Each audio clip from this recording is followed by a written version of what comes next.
Pernahkah Anda bertanya-tanya bagaimana caranya mendidik anak di era gadget dan media sosial tanpa kehilangan nilai-nilai iman Katolik?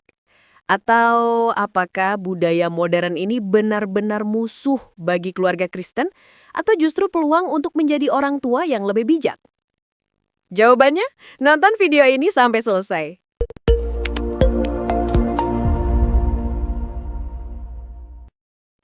Salve saudara dan saudari, apa kabar Anda hari ini? Sehat selalu ya? Amin. Perkenalkan, saya Alin, host di Alin Podcast Katekese Keluarga Katolik. Kali ini kita akan membahas topik menjadi orang tua Katolik yang bijak di tengah budaya modern. Yuk, siapkan secangkir kopi atau teh favorit Anda. Duduk santai dan bersiap-siap memasuki pembahasan yang hangat dan mengalir ini. Mari kita mulai. Segmen 1, memahami tantangan budaya modern bagi keluarga Katolik. Pertama-tama, yuk kita akui dulu realitanya. Budaya modern ini seperti sungai deras yang ngalir deras bawa banyak hal bagus, tapi juga sampah-sampah yang bisa nyangkut di pikiran anak kita. Misalnya media sosial. Menurut data dari Pew Research Center tahun 2023, sekitar 95% remaja usia 13-17 tahun di Amerika punya akun media sosial dan rata-rata mereka habiskan 4,8 jam sehari di sana. Di Indonesia, survei dari Kementerian Komunikasi dan Informatika tahun 2022 bilang lebih dari 70% anak usia sekolah dasar sudah kenal gadget dengan konten yang sering campur aduk antara hiburan dan pengaruh negatif seperti body shaming atau materialisme. Sumbernya? Laporan resmi Kominfo yang bisa dicek di situs mereka. Bayangkan saudara, anak kita scroll TikTok, tiba-tiba muncul iklan barang mewah atau tren yang bilang kamu harus sempurna untuk bahagia. Ini bertentangan banget sama ajaran Yesus di Alkitab kan? Ingat, Matius 6 ayat 19-21, di mana Tuhan Yesus bilang, janganlah kamu mengumpulkan harta di bumi, di mana ngengat dan karat merusakkannya, dan pencuri membongkar serta mencurinya. Tetapi kumpulkanlah bagimu harta di sorga. Penjelasan singkatnya, ini ajakan buat prioritasin hal-hal rohani daripada materi, supaya hati kita nggak terikat sama dunia fana. Dalam katekese keluarga Katolik, ini jadi dasar buat ngajarin anak bahwa kebahagiaan sejati ada di hubungan dengan Tuhan, bukan like di Instagram. Dan jangan lupa, pengaruh sekuler ini juga nyerang nilai-nilai keluarga. Banyak film atau lagu pop yang glorifikasi hubungan bebas atau individualisme ekstrim.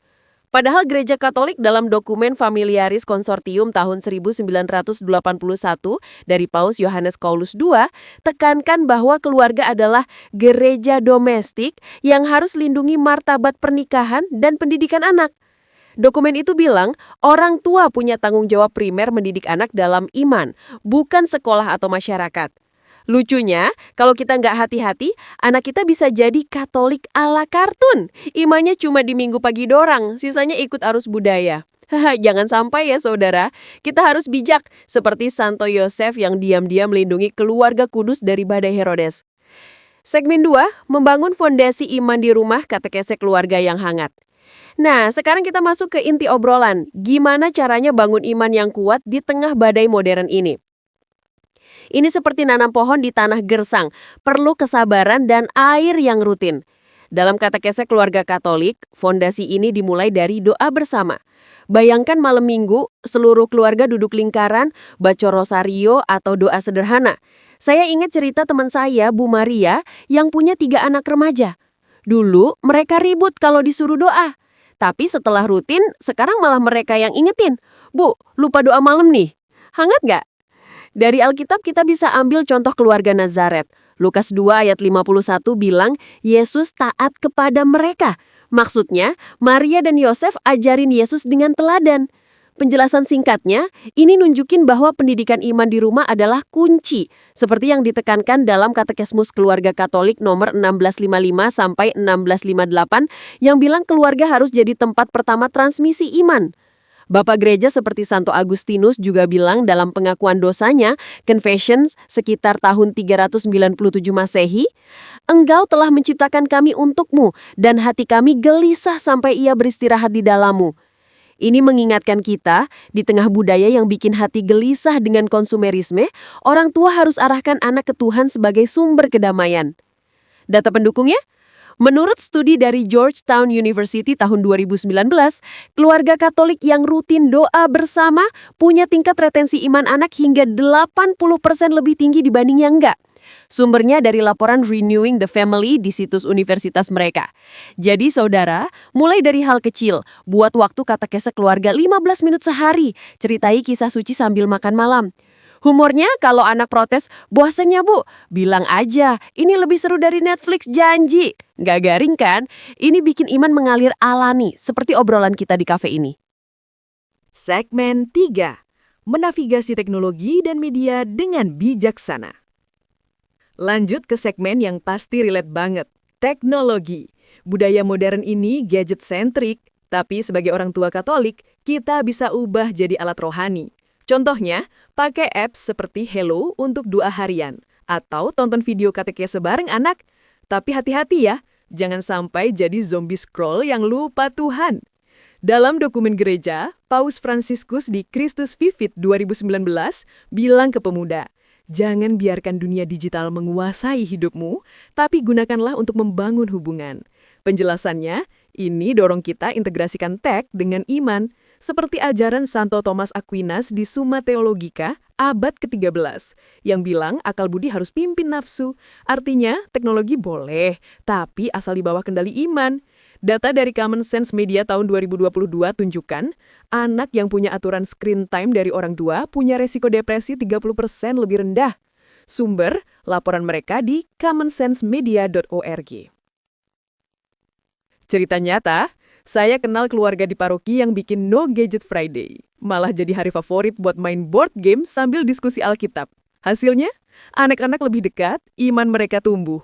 Kaitannya dengan katekese keluarga, ini seperti membangun gereja domestik yang Paus Yohanes Paulus II sebut di Familiaris Consortio, di mana orang tua jadi pendidik pertama melawan budaya relativisme. Hehe, dan kalau anak ketagihan game, bilang mainlah, tapi ingat, level tertinggi adalah surga. Bijak dan nyambung kan? Segmen 4. Menjaga keseimbangan hidup keluarga, kasih, dan pengampunan. Terakhir, segmen penutup obrolan, jaga keseimbangan. Budaya modern bikin kita burn out dengan kerja dan ekspektasi. Tapi keluarga Katolik harus prioritasin kasih. Seperti dalam 1 Korintus 13 ayat 4-7. Kasih itu sabar, kasih itu murah hati, semuanya diterima kasih itu. Penjelasannya, ini resep buat orang tua bijak. Maafkan kesalahan sambil ajarin tanggung jawab. Dalam katekese keluarga, ini terkait sakramen pernikahan yang perkuat ikatan keluarga. Paus Benedictus XVI di Deus Caritas S 2005 bilang kasih ilahi jadi model kasih manusia. Data dari World Family Map 2020 tunjukkan keluarga yang punya ritual rohani mingguan punya kebahagiaan 40% lebih tinggi. Sumber worldfamilymap.org. Contoh, rayakan pesta kecil tiap ulang tahun dengan misa khusus, bikin kenangan abadi. Sapaan hangat, saudara, kalau capek, ingat Tuhan istirahatkan beban kita. Dan humor, jadi orang tua bijak itu kayak kopi, pahit kadang, tapi bikin melek iman. Segmen 5. Tantangan-tantangan utama dan cara mengatasinya dengan humor ringan. Mari kita ngobrol santai soal monster yang suka datang dalam pengasuhan Katolik modern. Dan kita cari senjata sambil sesekali tersenyum. Monster pertama, gangguan teknologi dan media sosial. Anak-anak kita bisa sangat cepat dalam gadget, filter, TikTok, Instagram. Kita kadang merasa sudah ditinggalkan. Tipsnya, buat waktu bebas gadget keluarga. Misalnya, 30 menit sebelum makan atau 1 malam tanpa gadget per minggu. Ajari anak digital sabah. Ya, boleh tertawa istilahnya. Kita sebagai orang tua ikut juga supaya bukan orang tua hipokrit. Dialognya, nak, kita coba malam ini tanpa gadget. Kita lihat bintang atau ngobrol. Bagaimana? Kaitkan, teknologi bukan jahat, tapi kita perlu menguasainya, bukan dikuasai olehnya. Monster kedua, budaya cepat dan konsumerisme. Zaman sekarang segala sesuatu cepat, hiburan, belanja, trending, update, scroll terus-menerus. Anak kita bisa tumbuh dengan mindset ingin terus baru, ingin terus upgrade. Tipsnya, ajari anak nilai rekoleksi. Apakah kita butuh atau hanya ingin? Bagaimana kita bisa berbagi dengan yang perlu? Buat keluarga ikut proyek sederhana. Misalnya 1 kotak per 3 bulan isi barang yang tidak lagi dipakai untuk disumbangkan. Dalam iman Katolik, kita diajarkan hidup sederhana dan berbagi. Dengan demikian, kita mengajarkan anak bahwa kebahagiaan bukan dari punya banyak, tapi dari mempunyai yang cukup dan berbagi kelebihan. Monster ketiga, pluralisme nilai dan relativisme. Anak kita di sekolah atau sosial media bisa mendengar, semua agama sama saja, yang penting bahagia saja. Tidak apa-apa kalau nilai kita berbeda banyak. Sebagai orang tua Katolik, kita tahu bahwa iman kita memiliki kebenaran yang harus dihidupi. Tapi kita juga tahu kita hidup dalam dunia yang plural. Tipsnya, ajari anak dialog iman. Kita percaya, kita menghormati, kita menyaksikan. Misalnya kita belajar bersama ayat Alkitab. Akulah jalan dan kebenaran dan hidup. Tidak ada seorang pun yang datang kepada Bapa kecuali melalui aku. Yohanes 14 ayat 6. Lalu kita dialog. Nak, ayat ini bagaimana maknanya bagi kita? Bagaimana kita tetap menghormati orang lain yang berbeda? Katekese keluarga Katolik sangat relevan di sini, menguatkan anak dan orang tua bahwa iman kita tidak bermusuhan dengan perbedaan, tapi juga tidak kehilangan jati diri. Monster keempat, jadwal yang sibuk dan fragmentasi waktu keluarga. Kegiatan sekolah, les, kerja, media sosial, komitmen paroki bisa membuat waktu keluarga terasa terpotong-potong. Tipsnya, jadwalkan ritual keluarga yang konsisten. Misalnya doa sebelum tidur, misa keluarga minggu, makan malam bersama. Bahkan jika hanya 15 menit, tetapi berkualitas. Sajikan dengan humor, oke, sekarang we do not talk about math homework selama makan malam. Deal? Jadi anak tidak merasa parodi, tapi ritual hangat. Dalam katekese keluarga Katolik, keluarga disebut tempat utama pengajaran iman. Jadi waktu bersama bukan opsi, tapi kebutuhan. Kesimpulan. Wah, obrolan kita hari ini sungguh menyentuh hati ya, saudara dan saudari. Menjadi orang tua Katolik yang bijak di tengah budaya modern bukan soal sempurna, tapi soal berusaha setiap hari dengan kasih Tuhan sebagai panduan. Bayangkan, keluarga kita jadi terang di dunia yang gelap ini seperti lilin kecil yang hangatkan ruangan. Semoga pembahasan ini inspirasi buat Anda. Terapkan katekese keluarga Katolik di rumah supaya iman anak-anak kita tumbuh kuat. Yuk, kalau video ini bermanfaat, like ya, biar algoritma senang. Komen pengalaman Anda jadi orang tua bijak.